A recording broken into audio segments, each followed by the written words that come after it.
नमस्कार, मी किरण खंडू ठाकरे.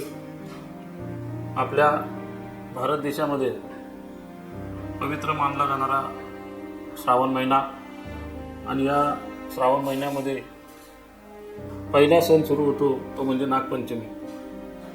आणि शेतकऱ्यांचा मित्र असलेला नाग असो, सर्प असो, कुठेतरी कालवश होत चाललेला आहे.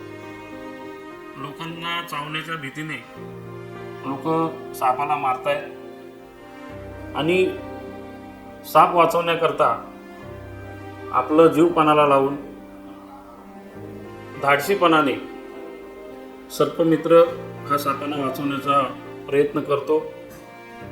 साप देखील वाचला पाहिजे, शेतकरी टिकला पाहिजे आणि ह्या देशातलं निसर्ग आणि प्राणी हे राहिले पाहिजेत. या उद्देशाने आपले सर्पमित्र मोठ्या धाडसाने त्यांना जगवण्याचं काम करतात आणि त्यांचा सन्मान आपण करतोय, त्यांचा सत्कार आपण करतोय.